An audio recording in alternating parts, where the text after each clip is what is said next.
Hi guys, this is Nadia Hilker. I'm playing Magna on The Walking Dead, and you guys are listening to The Walking Dead Talk Through. I hope you guys enjoy this podcast, and I'm sending you all my love. Bye! Hello, my name is Cassie McClincy. I play Lydia on The Walking Dead, and you're listening to The Walking Dead Talk Through. Yeah! Hey there guys, I'm Callan McAuliffe and you're listening to The Walking Dead Talk Through on Talk Through Media. That's awesome. Thank you.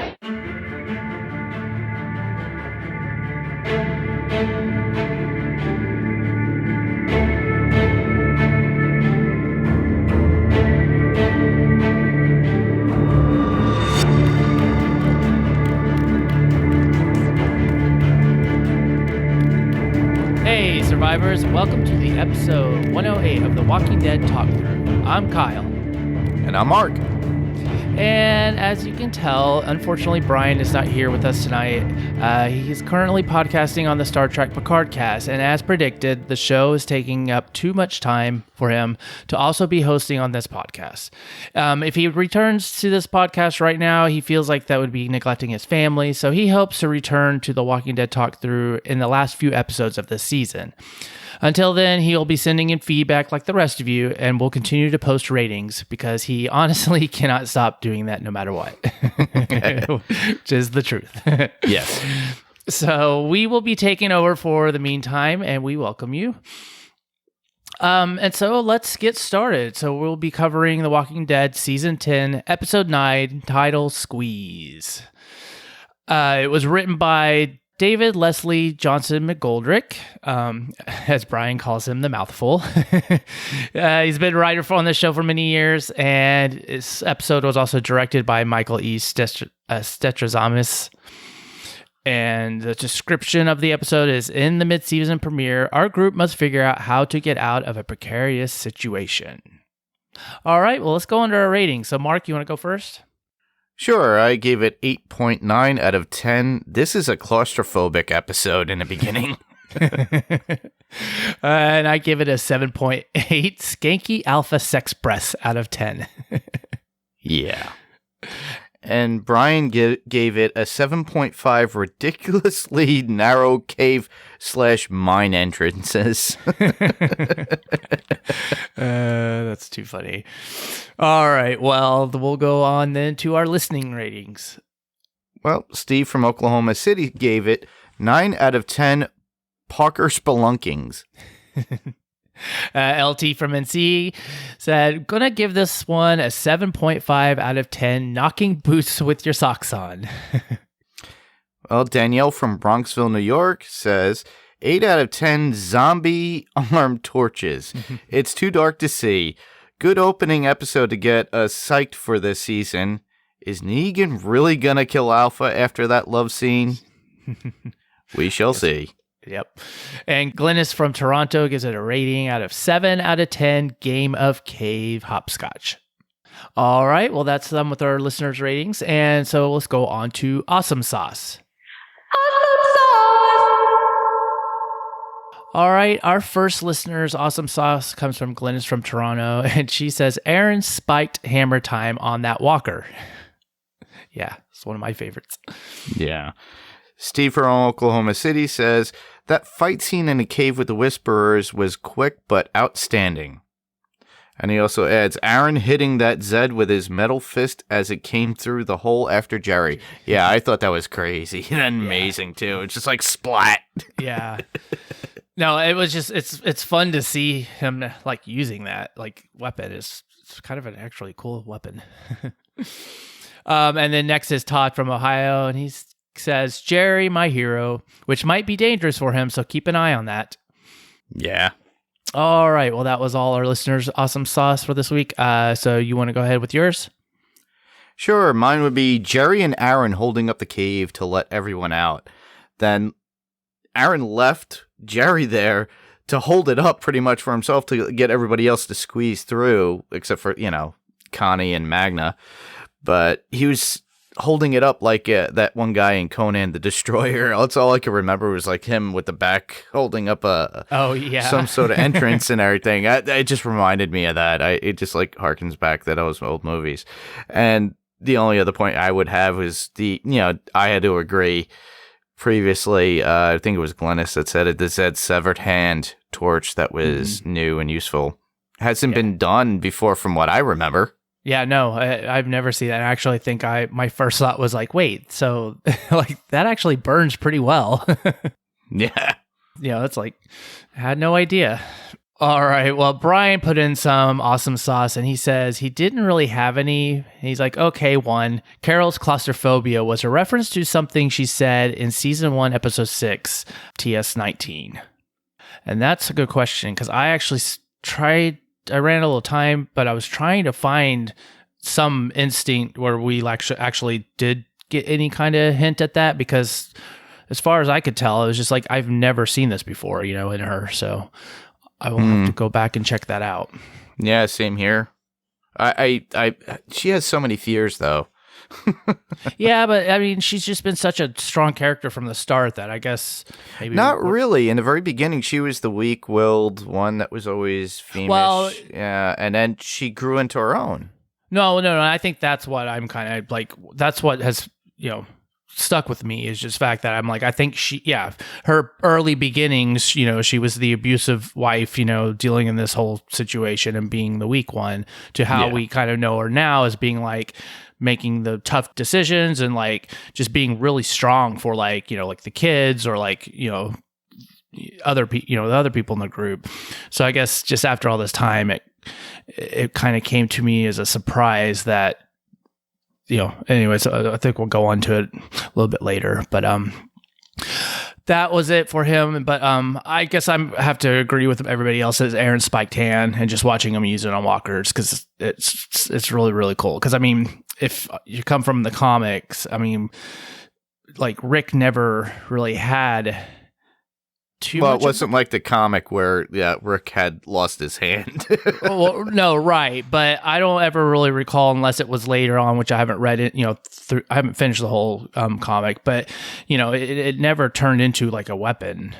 No, it was a claw, pretty much. That's all it was. Yeah. And this has a nice little, it seems like he can change it out. So it might be a spike this episode, and then who knows what it'll be next Yeah, episode. it just reminded me of that guy in Inner Space. Oh. He kept switching out his hand for things. And then the last part was just, Jerry holding up the mine shaft for everybody to get out. It was just kind of like this total like superhero moment that he tends to seem to always, be there for that. All right. Well, that was that. All right. So let's go on to our weak sauce. You're worthless and weak. All right. Let's go with the first listener's weak sauce. Sure. That would be Steve from Oklahoma City. And he states, they say they can't dig their way out because the tunnel might collapse. And then one scene later, they are digging their way out. I have to agree with them. Yeah. But, I guess when stressful times come to desperate measures, you have to do that regardless. They have to get out. Yeah, no, totally. It's kind of your adrenaline kicks in and it's like, live or die. So kind of have to do it. All right. Well, LT from NC is next. And he had kind of, well, I guess I put it this way. He said, weak sauce abounds. So if Carol is so flaked out, put her up front. That kind of struck me too. It's like, why wouldn't she be kind of in the front? But anyways, he goes, the dynamite was kind of a predictable thing, but my gripe there was you still had to have some sort of solid impact to set it off. Even in the sweaty state it was supposedly in. Besides, modern dynamite is not nitroglycerin based, so it shouldn't sweat at all. And he's like, parentheses, and not to go into a whole explosive-based rant here, but the whole point of dynamite was to make the nitroglycerin-based explosive easier to handle. So he goes, so now they figured out that gamma is the leak, and I guess we get to find out if Erin is naive and trusting enough to not question her. Negan going from rolling in the poop pit to buck naked in the woods with Alpha. I did not see that one coming. And I'll ponder on the lack of shower facilities on my own. Back to the cave. Yes, they did a good job with building the tension and dealing with the lighting, but I really had a hard time getting into the action with it that dark. I agree. I had many times that seems to be something, not necessarily like also in this show, but like, you know, I've had other shows where it gets really dang hard to see stuff like it's just so dark without like changing the contrast on your screen or something. Oh, yeah, a lot of people were complaining about that, but for the fact that it's like, yeah, I had to raise the contrast on my screen throughout the whole thing, and at the very end, I got that end scene, and I did not want to see that in high contrast. Yeah. You think they would have, you know, I don't know. It just... Well, AMC actually warned people like a week before, too. Yeah, that it was too dark. Or going no, too dark. the one scene. Oh, that, yeah. Yeah, well. All right, well, he continues on. He's like, the last thing with the cave is I am so expecting a Glenn Dumpster Jesus moment with Magna and Connie, and I'm trying hard to not think about the concussion of the explosion. The fact the tunnel was supposed to be so unstable and just how bad they be messed up from all the possible outcomes of the explosion. I guess we'll see. Yeah, I think some of them probably still have some plot armor for the meantime. And then not the best episode by far, but still more enjoyable than most of last season of Fear. I hope they can clean some of this up and give us the Michonne stuff we've been teased with during the break. Agreed. Yeah. Well, thank you, LT. And yes, we do love your input about weapons and what's going on, especially the dynamite. Mm-hmm. But, you know, the idea of glycerin, yeah, you're right. It would take something major impactful for that to happen. And yeah, I agree with you completely. Well, Todd from Ohio says, Carol, she's a forking idiot. Must I say more? Yep. Actually, you don't. All right, Glennis from Toronto says, episode was too dark, and not for the first time. The Walking Dead production should invest in an iPhone 11 enabled night mode. All right, well, that was the rest of our listeners' week saw, so go into ours. I guess I'll go first. Carol, and I mean, we were kind of hitting on this. Is like, I just feel like she's been such a strong character the whole series. Granted, at the beginning, but yeah, she's just been that strong character for us. Now she's being driven by anger and revenge, and then I just like add this claustrophobia. I mean, had she ever shown that before? And I guess Brian, hinted back to season 1, but I'll just have to go back because I don't ever recall this ever being some kind of issue she might have. But I mean, I guess it can develop from trauma, but just seems to come out at exactly the right time to fit the plot. Like everyone else, the stanky let's have sex thing between Negan and Alpha. I mean, it's besides the poop, they had to have smelled to high heaven. And I guess it was just to get Jeffrey Dean Morgan naked because, we don't have Rick anymore. Not that I guess it's really weak, but the hopscotch across the rocks to escape the walkers, it reminded me so much of the episode of the Fear episode, the Near to Mid, where June and John were using that ladder to cross across the cars with the walkers grabbing at their legs. I just like the overhead look and how they were jumping, but you just imagine just like those were cars and then they were putting the ladder and walking across it. I just kind of had that whole feel to me. There's been a few episodes, even in the regular show, that they've done this before. That was during the times of Alexandria. Remember, what's her name? Who was head of Alexandria? Her son was trying to almost like zip line across or whatever, or climb across to get to by the gate. I think also where, you said that June and John, they did that with the cars, and then you had Morgan was actually on a car for a while as well at one point too, in the very beginning of the first season, and John had to save him. Yep. Yeah, there's like a whole many a times when they've used this. It's just common. Yeah. Well, they made it through at least. Yeah. I mean, it is one of those. I mean, it just obviously like no one's gonna get hurt. This like the very opening scene, basically. Yeah, they're common tropes, but yeah. Well, mine would be I have to agree with everyone else about Carol. Enough said. I have my thoughts about Carol, and I just hope they don't write her off. But yeah, she got paid for a 3-year deal, just like Norman Reedus. I also have to agree with everyone else about the dirty, nasty, and stinky looking quote unquote sex scene at the end with Negan and Alpha. No, thank you. Yeah. I could have done without that. Yeah, it was the only thing I can think that even kind of made that even kind of work to the beginning was whenever she was like eyes front or look forward or whatever. Yeah. And it was just seeing Negan actually think that he was going to die. Yeah, it was kind of a role reversal at that point.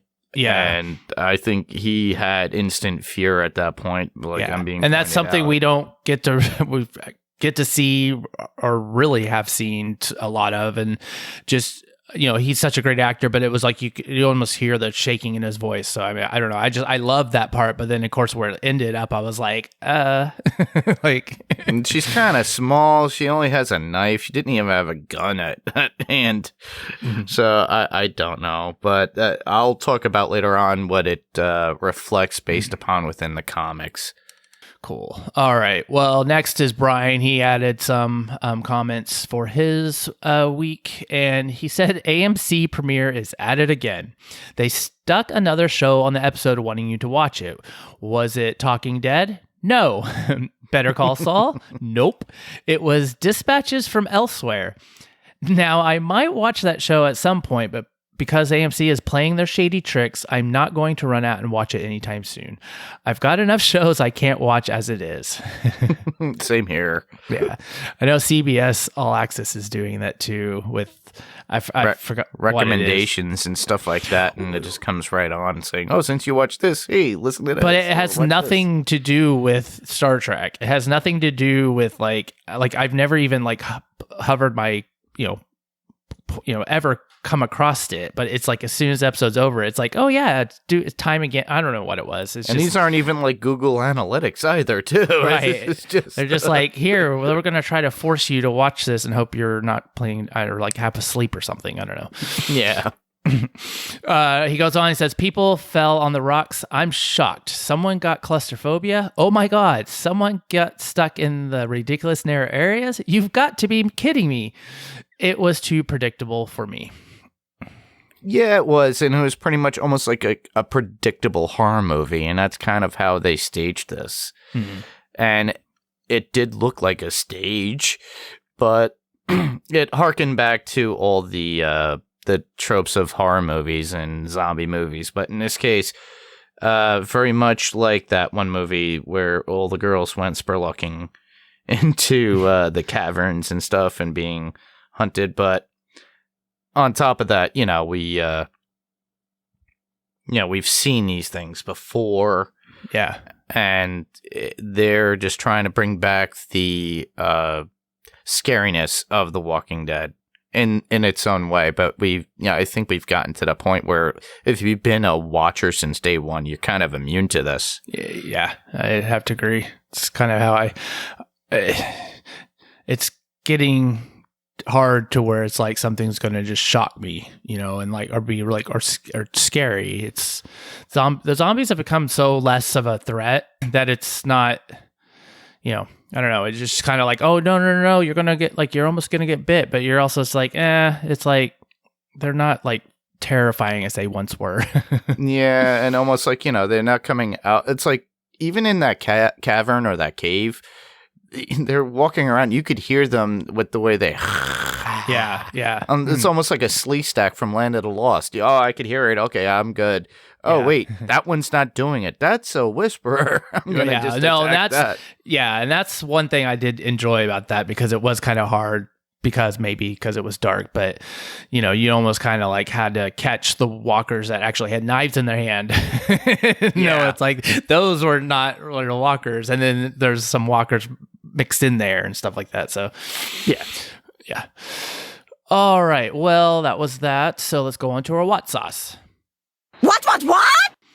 All right. We have one what sauce from one of our listeners, and that comes from Todd from Ohio. And he says, what? So Negan and Alpha then? I suppose that's one way to get Negan to shut up. That's all. Yeah, I have to agree with... It did shut him up. All right. Well, that was that. So on to ours. Do you have any what sauce? I thought I put it in a doc, but not really. I'll let you guys go through it because you got a lot. So does Brian. Yeah. All right. Well, I mean, it was, and I actually saw it more on my rewatch. It was just like everybody was going back and forth in the mine while Jerry was like holding, up everything for them to get out. And then of course you have like Carol. It's like, what the hell? It's like, if you wanted to destroy the herd, it's like, couldn't you have waited until everybody got out and then you could go back to the cave that you first came in with the dynamite? And then use the torch and then throw it into the hole that you guys couldn't see and fell in. So I don't know. I thought that could be one way to like take them out. But she had to go do the stupid thing and almost get everyone killed, or might have gotten people killed.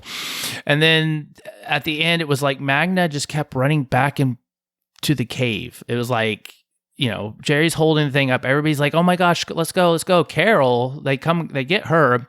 And they get her out. But then like, it was like, she was like within arm's length of the hole, that she can get out. But she like stops and yells. She's like, no, she runs back into the cave to go yell, hey, there's walkers coming. And it was like a really long distance of, I don't know. I was like, get out of there. Stop like running into it. So I don't know. It was, to me, it came off comical to me because I was just like, wait, like it'd be one thing to like have the shot where she turns around and is all like, oh hey, there's walkers coming, which could have been whispers or whatever, but it was this long shot and she runs like almost like halfway into the cave, like where they came from. I don't know. I was like, what? Yeah, I know. Yeah. And all right, that was all I had. And Brian, he said, the cave just reminded me of the storm scenes. That was obviously on a stage. I'm probably being too hard on it, but that's how I felt. It felt manufactured. Speaking of that, which was worse, the jumping around in the caves or the jumping around on the cars in Fear last season? I'm a little fed up with the teenage angst that is non-teenager Magna. If she's done, then fine, but I have a sneaking suspicion it'll be Connie who's done and not Magna. The only person that will miss Magna is Yumiko. I say a little more in my voicemail, which we'll get to that. And then sex with Alpha? Gross. She got cooties. Everyone, I think, agrees. Sex with Negan after he fell in the poop? Gross. Yeah. Yep. A lot of people seem to have problems with them wearing socks while doing it, but as several recent text messages sent to me have called it, nothing will take down Mr. Hoo-Ha faster than cold feet. And that's the more you know little episode. Do. Yeah. I had to get that sound effect now. All right, Kyle, we have this just in. Brian has added something a little bit more to his awesome sauce. So basically he says, wait, after I recorded my voicemail, I found one huge one.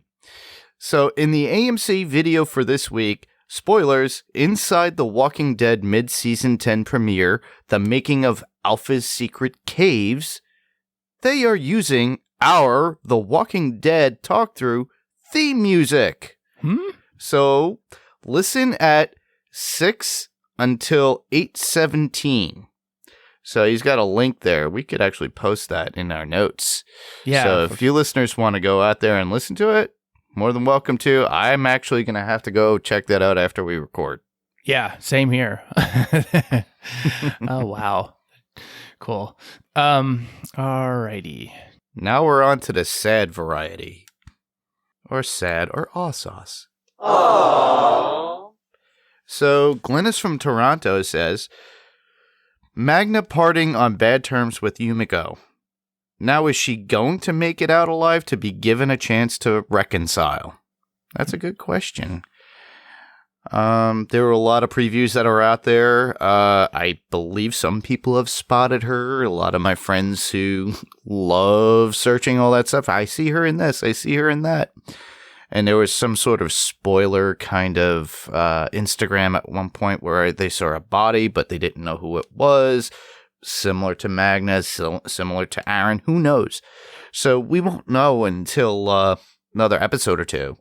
So we'll find out. I'm pretty sure. I have a funny feeling they're all going to get out alive. Yeah. And later on, because they're going to need them for the war. Come on. Yeah. Yep. So she continues on saying, poor Daryl. Both maybe losing Connie and his relationship with Carol is probably over as a result of all Carol's rash actions that got them all into this predicament in the first place, which is true. Mm-hmm. And, you know, who knows? We don't, I know, what's her name, who plays Connie, Lindelof. Is it? I'm forgetting her name. All right. Well, regardless, she's portraying in a Marvel's movie, so she's filming the Eternals, and I know that at the time that they were filming these things, they were filming some of the Eternal stuff within Georgia. Mm-hmm. So I have a funny feeling she still will be within the season. And like I said, they need more people, so they need slingshot shooters. Mm-hmm. So her and Kelly, definitely. So, yep. And plus they need to broach that aspect between the two sisters and, you know, and Kelly having problems with her hearing, and give at least Connie something to leave Kelly off with, I think. Yeah. Yeah. It's Lauren Lindelof. All right. Or not Lindelof. I'm confusing her with a director now. Oh. Excuse me. Sorry. All right. Well, that was all of our listeners' sad or aw sauce. And so we're going to ours. I don't know if I'll just go ahead with mine just because it's just not as long as your guys. Okay. I mean, I guess I feel sad for Gamma because I don't think she's going to live through all this. But I do. It's like I like to see a redemption arc or, you know, redemption characters. But in the end, in this world, that usually means she dies. So I'm, you know, she'll hopefully will be able to help our group in some good ways. But just whether or not she's actually going to live through it all, I don't see it. So I'm a little sad of that. Yeah. Well, mine would be, as much as I'm annoyed with Carol and the way they're writing her now, because she's going to the point of working with Daryl, not working with Daryl, just going on her own, being unpredictable, and it's pointing more towards the writing of she might be a loss later on or towards the end of the season. And I'm thinking maybe they're going to write her off in some way. I wonder if they're going to give her true comic death. Who knows? But there was a scene once the cave exploded and imploded down onto them after they got out. Daryl reacted really, really aggressively to her because she was crying, trying to plead and say, just say it. Mm-hmm. But he raised his fists a couple of times, ready, like every time she tried to approach him, like he was going to deck her. And we haven't seen that in a long time out of Daryl, not since like the first 3 seasons of the way he reacts. And he's known Carol at this point for how many years? Yeah. Well, and they've had this attachment, and he never saw him throw any sort of aggression. Usually he gets upset and goes introverted at that point. But now the character is changed. Why would they regress him back to, oh, don't touch me, I'm going to hit you, you know? And I don't know. Yeah. I guess we'll have to see where they're leading this towards, but yeah, I mean, as long as she's been on this show, it's like I would hate for anything to happen to her. But yeah, you're right. It's like Carol in the comic was gone like super early. Oh yeah, definitely. But in this universe or this world now, it's kind of I'm curious of what their game is what they're trying to do with her, how they try to evolve the character from where she was, or it doesn't evolve after this. It just goes south because she's already lost almost everybody she cared about at this point. Who's really left? Daryl, King E, but who knows how long King E has left? Right. It's at this point. It's kind of maybe they're going towards a direction where it's just like, this will be finally what, like makes her snap, and she just can't take it anymore. Because we've seen her in so many like very low moments, or very like, introverted, or, she like wants to keep everybody away, to like maybe being in some kind of situation where it's just like she can't get away, and then she just kind of goes nuts. But I don't know. It's the actions that she's doing is taking action, but in this case, it's almost like it's really putting people in trouble at that point, where it could hurt other people, and that's where Daryl was trying to portray it to her, but she just can't get it.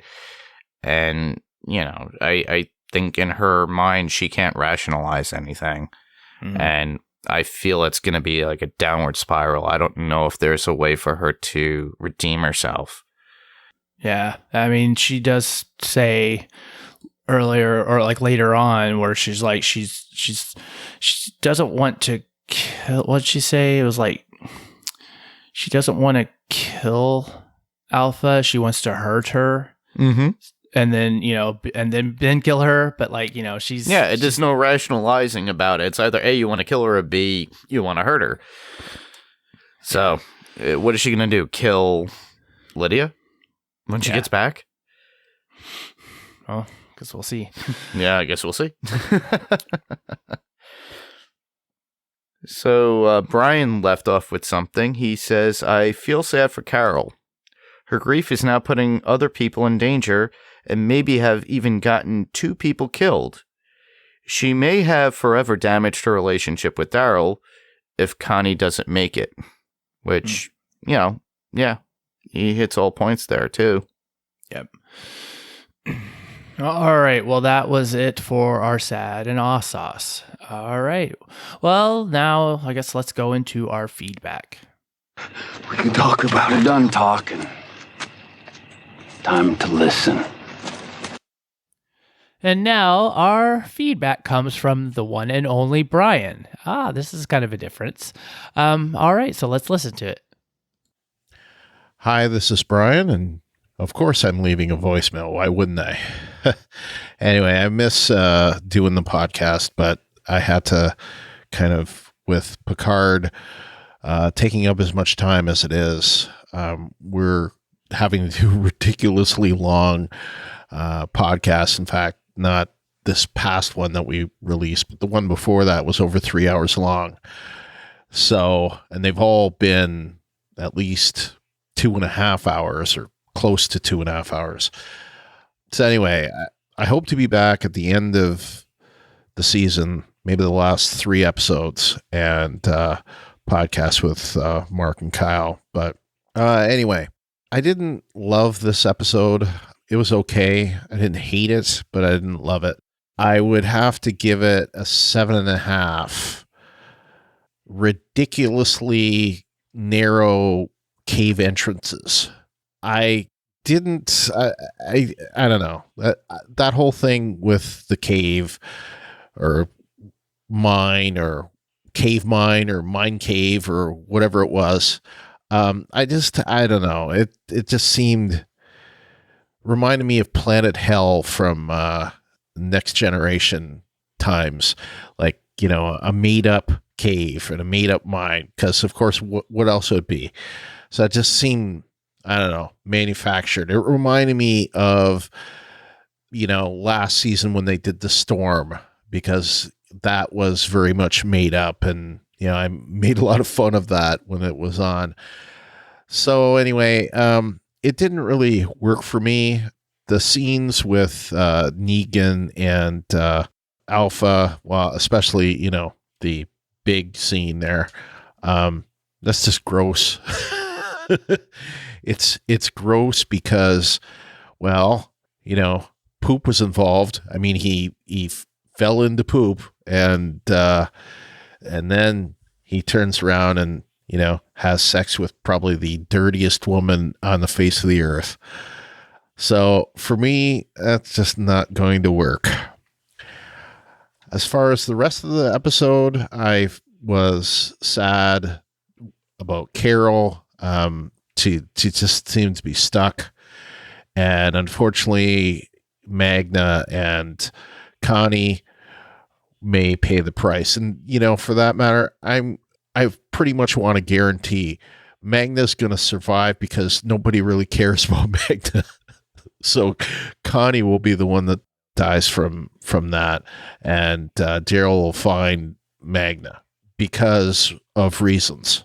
So beyond that, that's about all I have to say. So anyway, hopefully you guys will have a good podcast. Sorry I can't be there, but I need to go spend time with the wife. So hope all of you out there will enjoy these guys, and eventually you'll hear me again. But until then, you will hear this. You'll hear me with the ratings that I give to them anyway. But I'm not going to record something for that. But anyway, with that, talk to you later. Oh, thank you, Brian. And I can't believe I actually get to do this. You get a showcase showdown.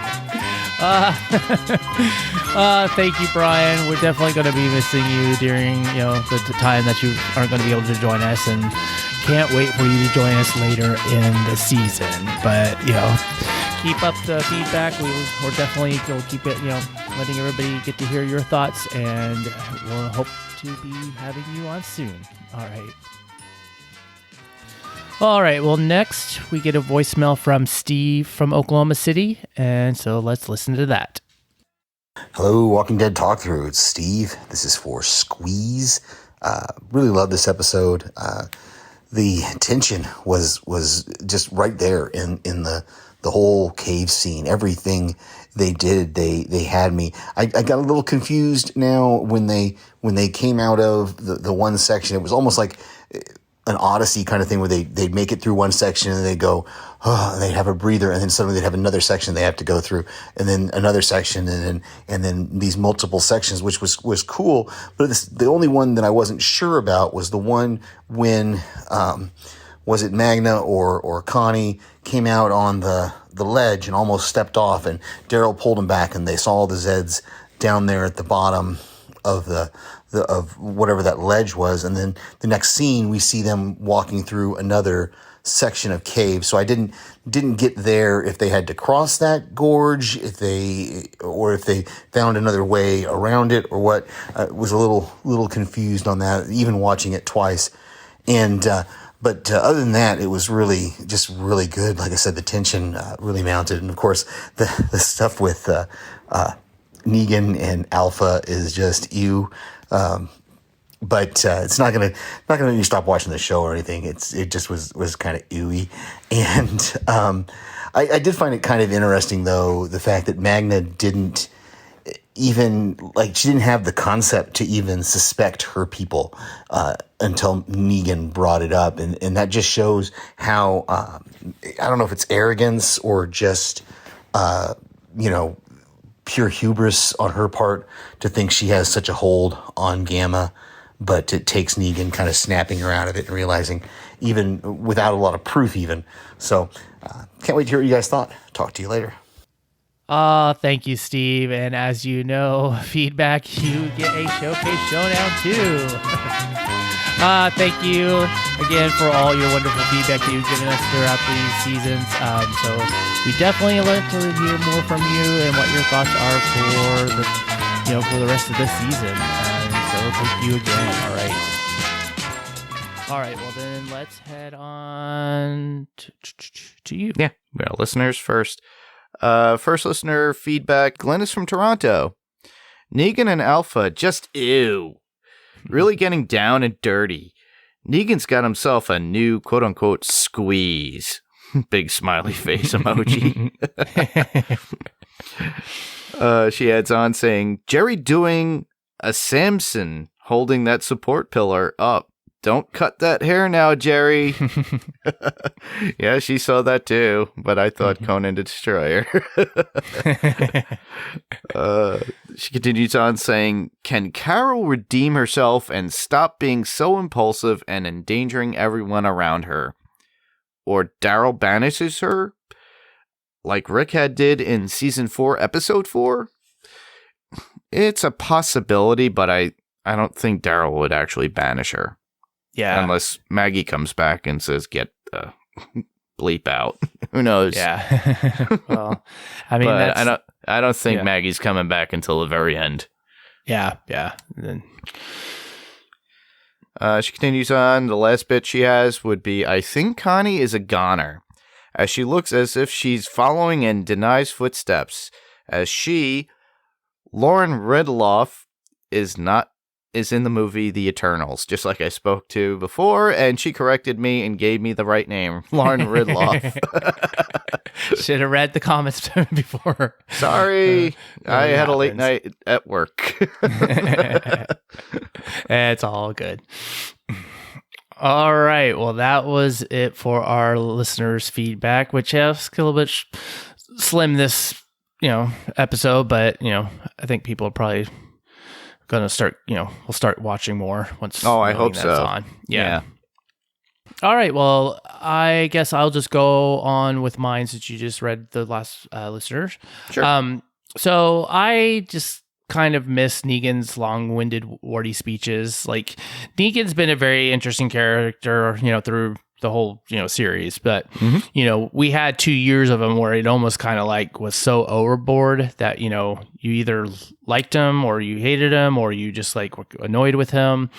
But since we've kind of had some time to get away from that, it's just fun to hear him when he's talking, like, when he was like, he's talking to Alpha and he's just all like, he's like, I try to like write some of it down, but he's just like saying, "Oh, are you zig and you zag?" and like, like just the little thing that he his little one-liners and stuff like that when he's like doing his little speech. And it's like, I don't know, I love.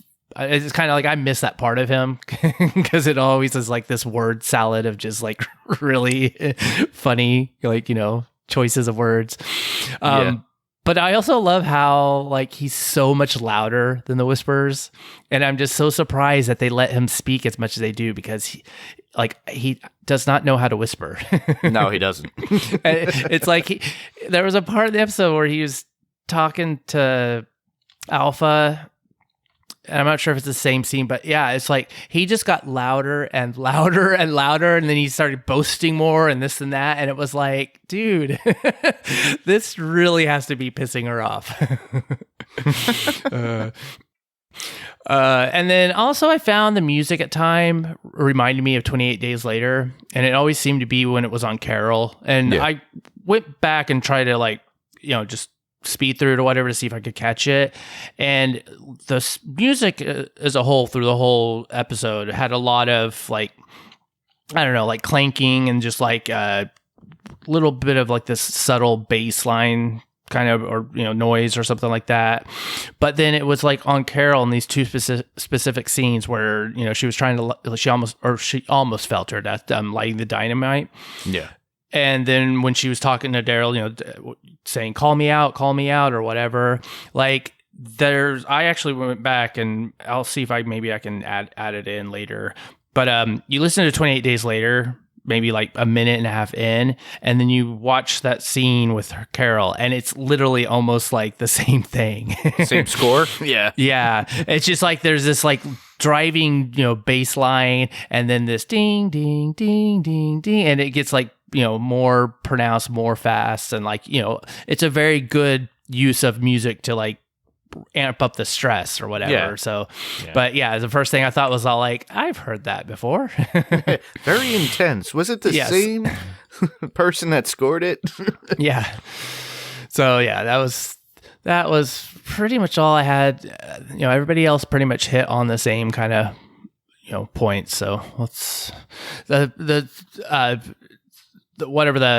scene for next episode definitely is catching my eye. So, oh yeah, the hand coming out of the grave. Mm-hmm. Oh yeah.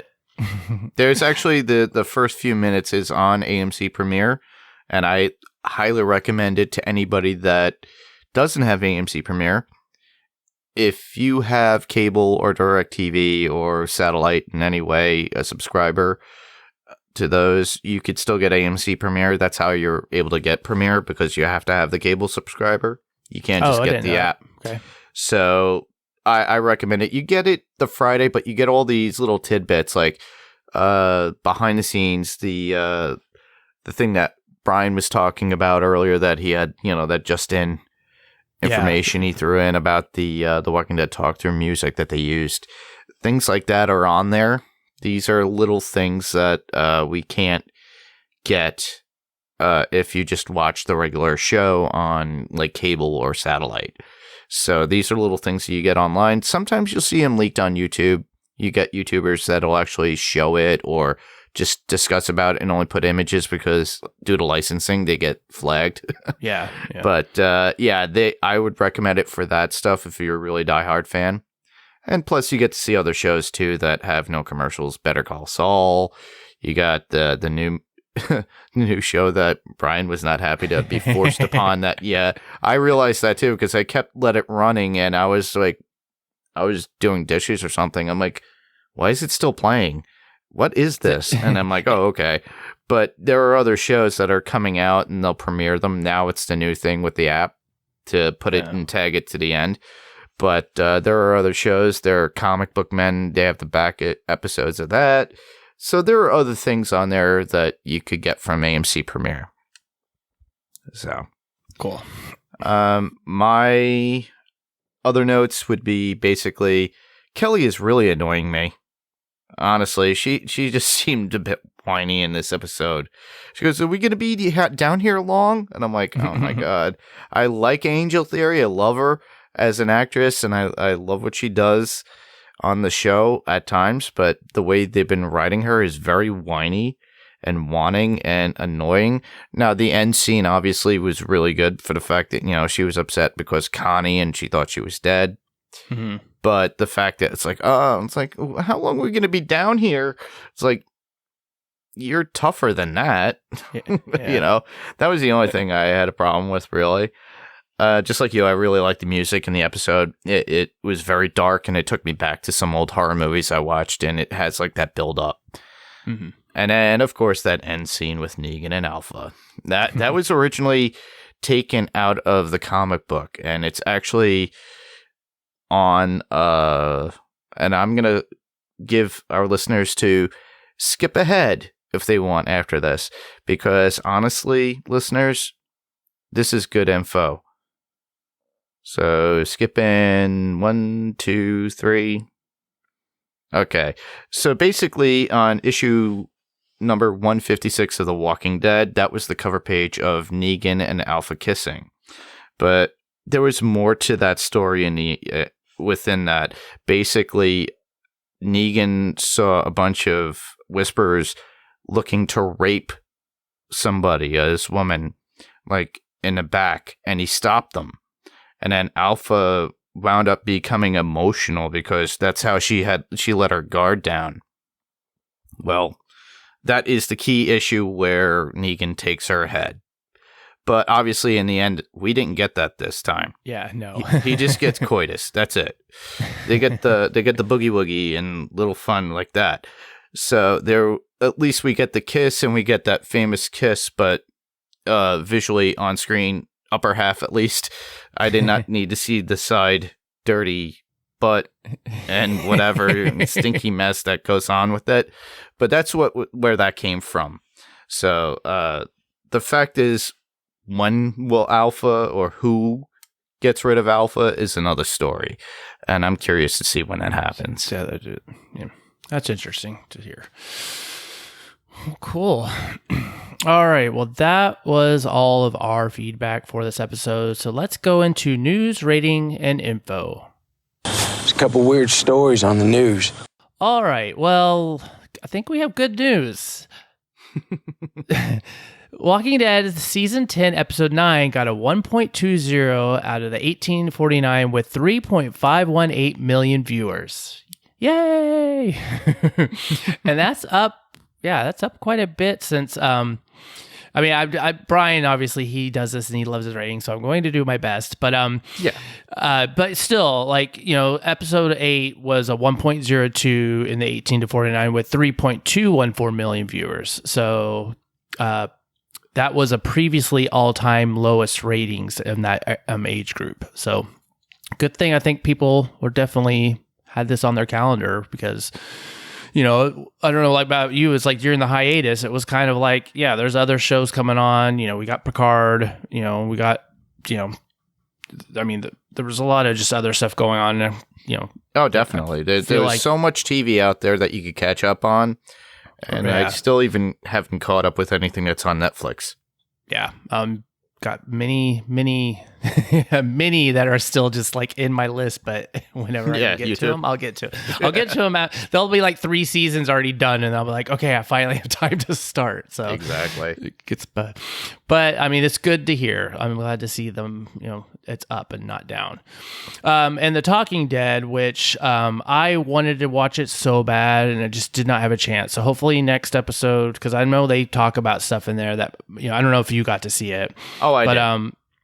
But it was down this time, so it got a 0.14 out of the 1849 with 522,000 viewers. So that's down a lot. The season 10, episode 8 of The Talking Dead last time got a 0.29 out of the 1849 with 1.133 million viewers.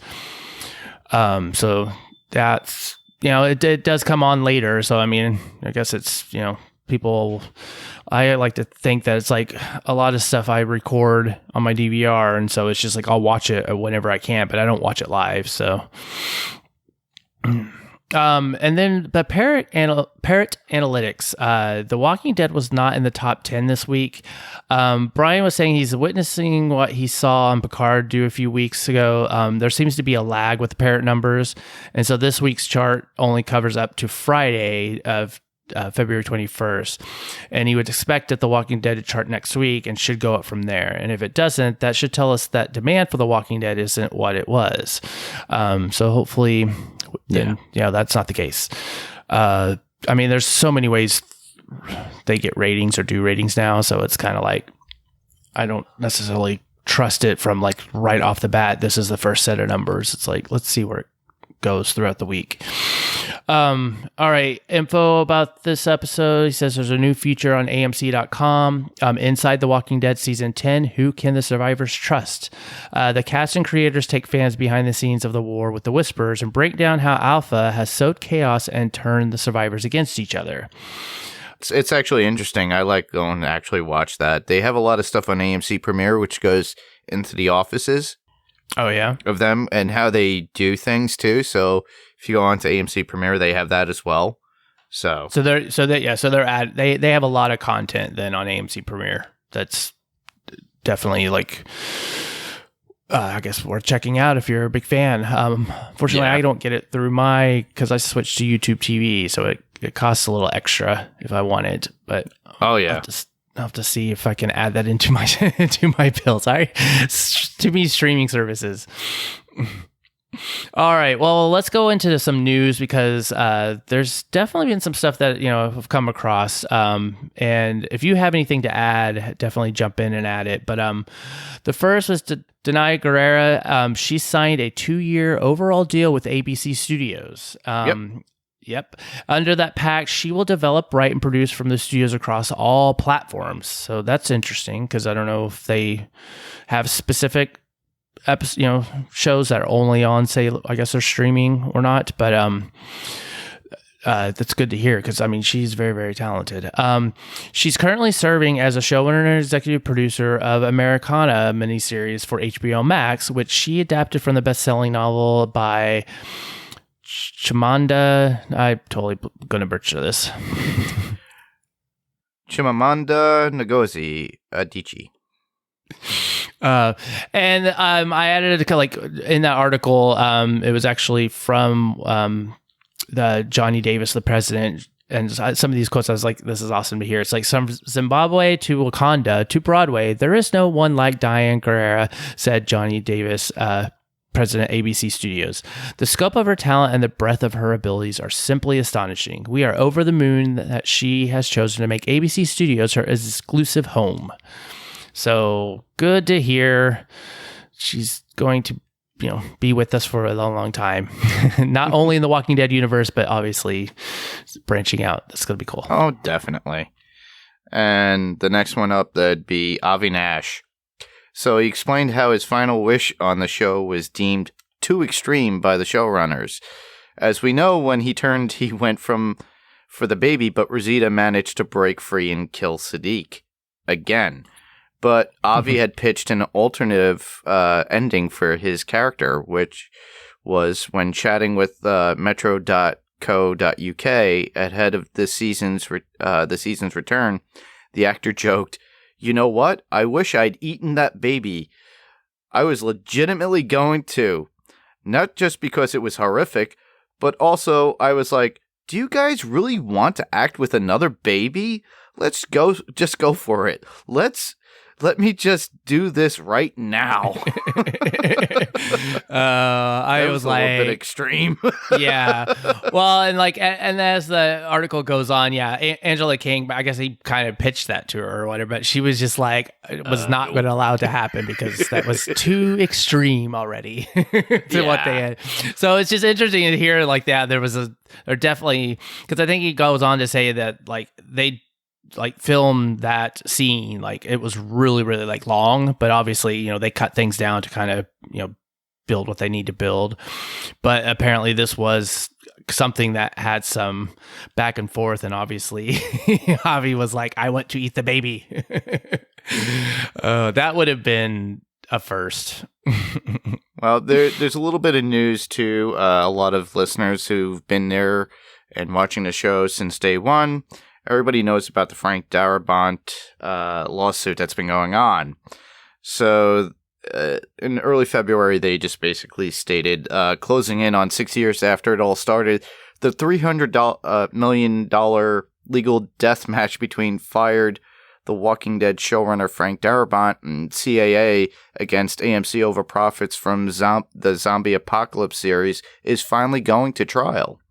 So a newly installed New York Supreme Court justice this was February 5th, so declared the parties should prepare for a trial to commence May 11th, 2020. Taking over for now retired Justice Eileen Branstein, Justice Joel Cohen told lawyers for both sides at a hearing Tuesday he expects the trial to last about a month and jury selection to start May 4th next year. Well, which would be, this says February 5th, but Cohen added that he is linking the other suit that the Shawshank Redemption director and the Uber agency launched against the cabler in early 2018 on top of the initial late 2013 action. So it looks like it's actually going to go to trial come May. So, and I think a few other people are involved with this. Actually, that was February 2019. But even still, a lot's been going on, and that's actually going into play, apparently. So, from what I read on other sites, too. So they're pushing for it. It's been a long fight. It's been a long fight, but I know that Robert Kirkman's on there, as well as Galen Hurd and Greg Nicotero. Nope. Stay tuned. Stay tuned. Like anything, any kind of court, it can take a long time before it finally gets a good resolution. All right. Well, the other news that was just for all you Fear fans.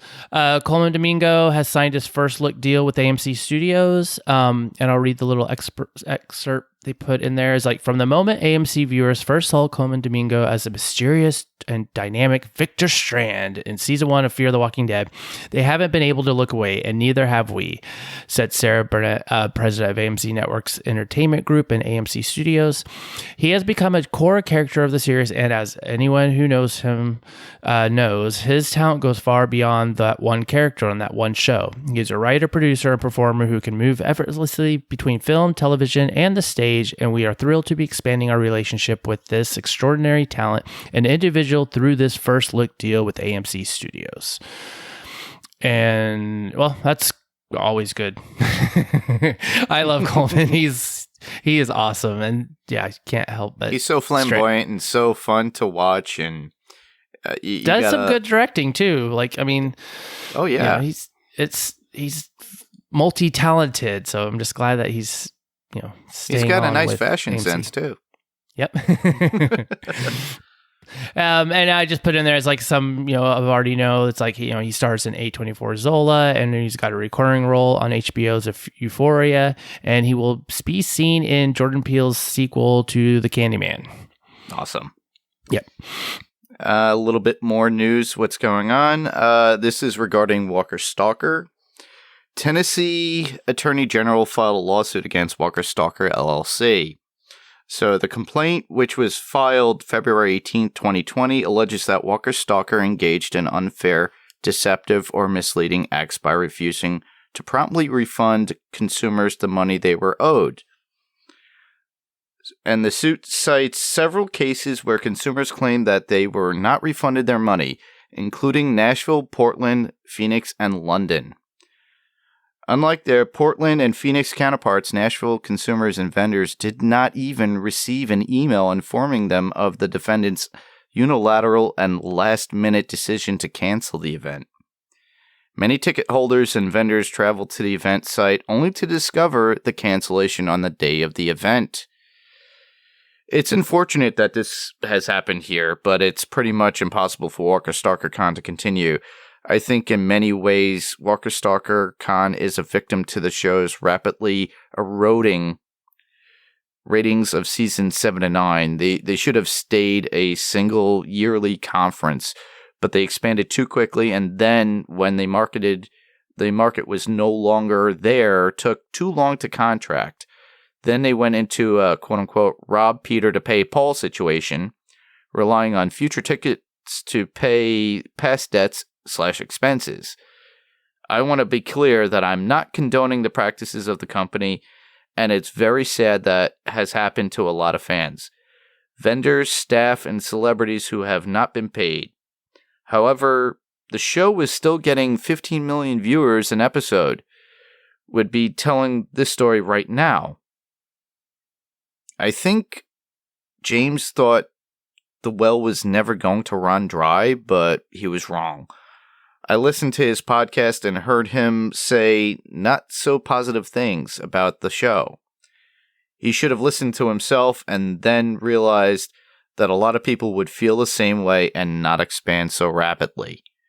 And that was Brian's thoughts on the whole thing. And being somebody who's gone to Walker Stalker and has been there since, I'm going to say since 2015, I would say 2014, late 2013, 2014 is when I started going.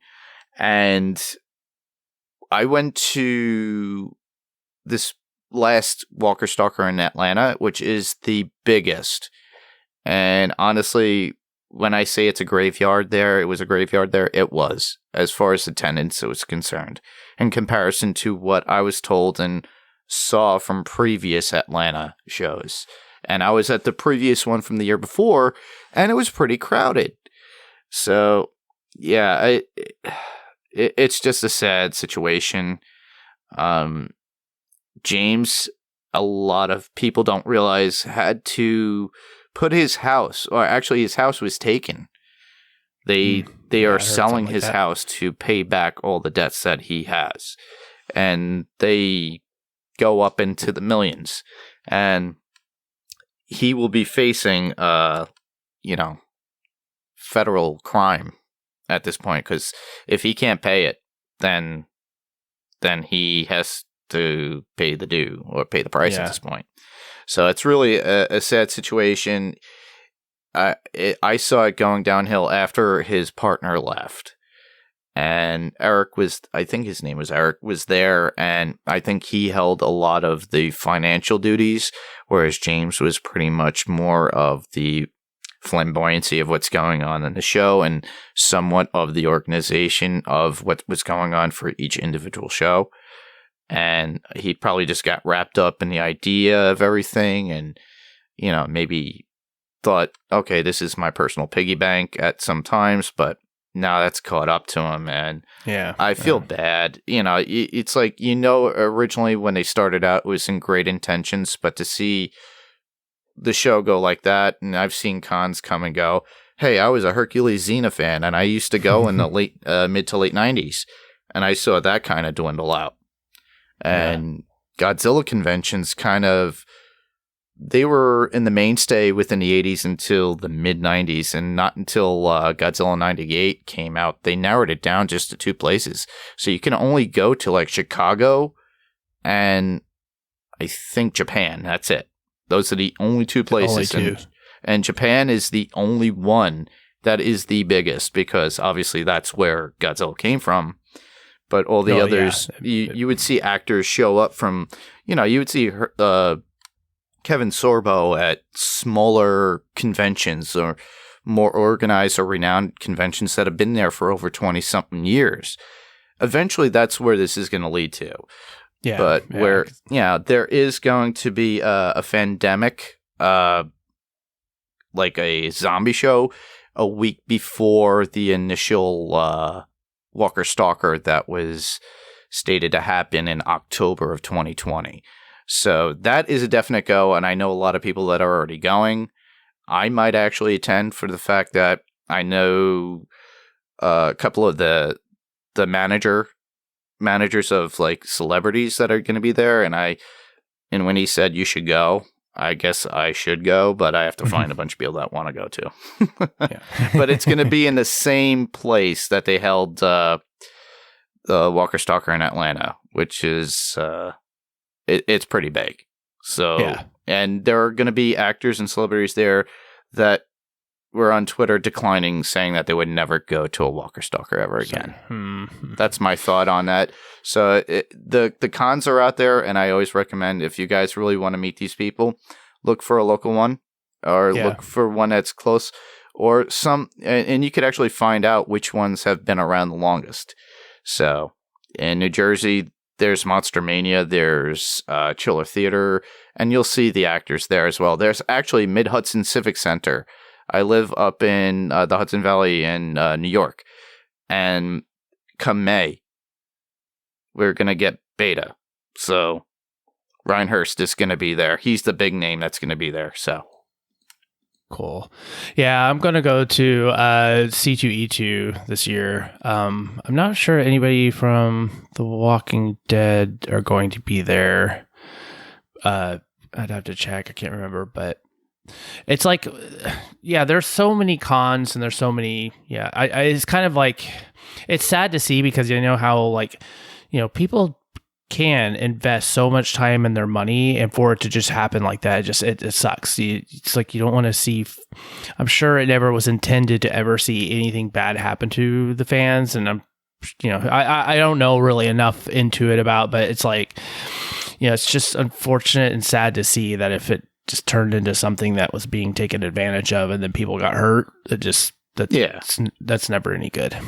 Yeah, but always support the celebrities, and like I said, they're always out there. They're always going to be going to them, because I think Matthew Lillard stated it, when they're not working at the time, that's how they make their money.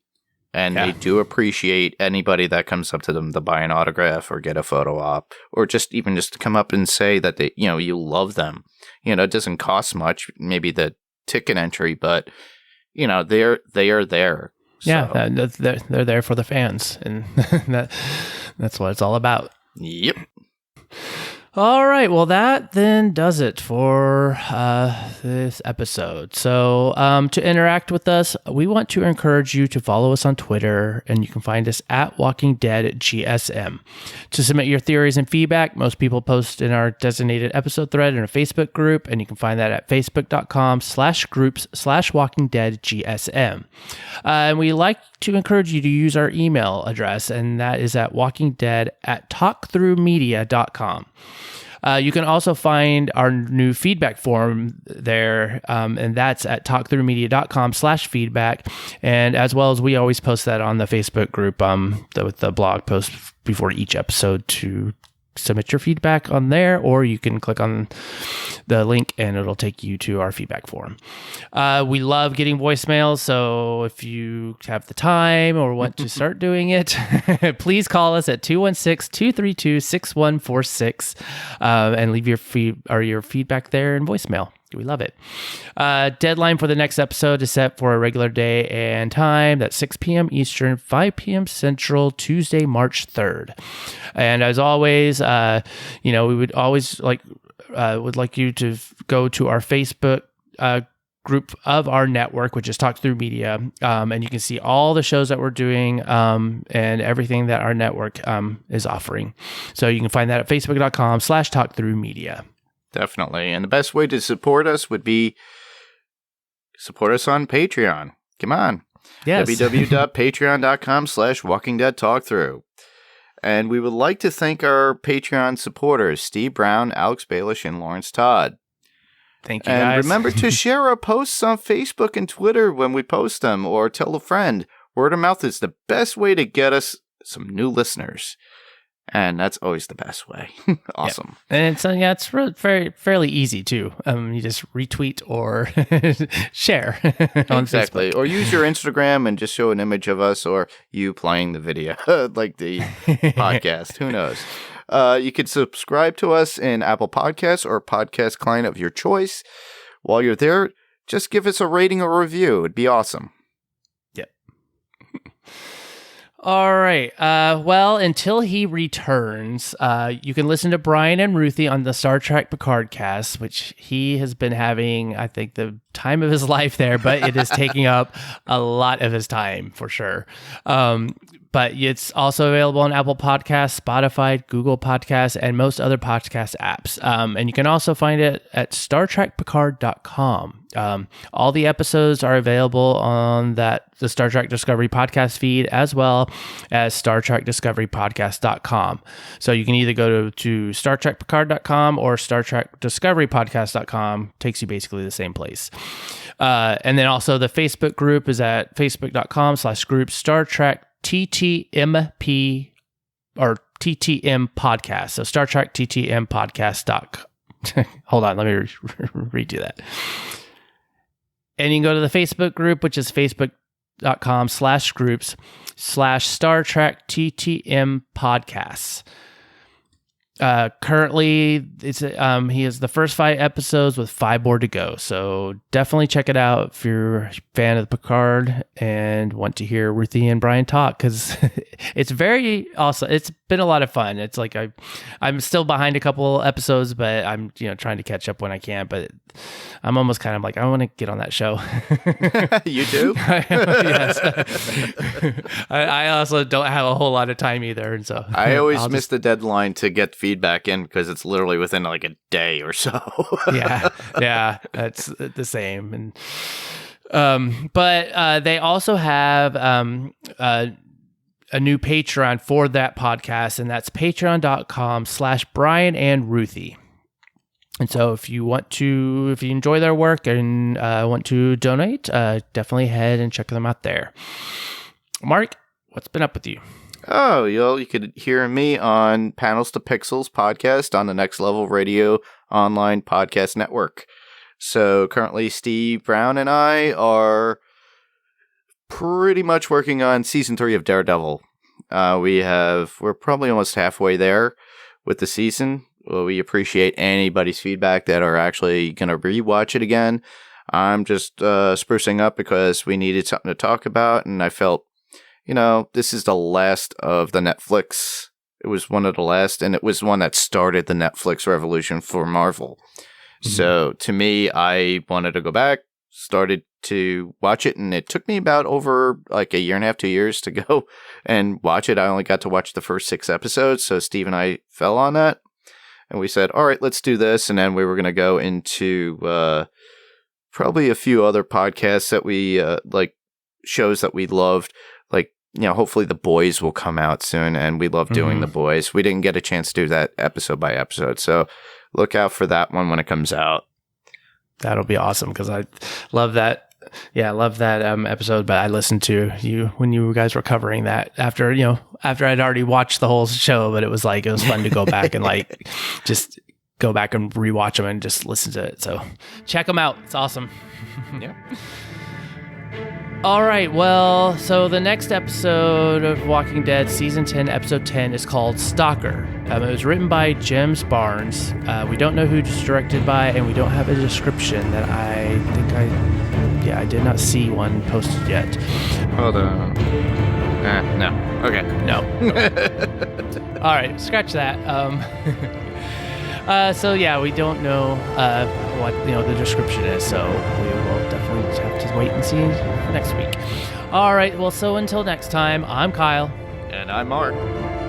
And this is the Walking Dead Talk Through. Good night. Good night, everybody.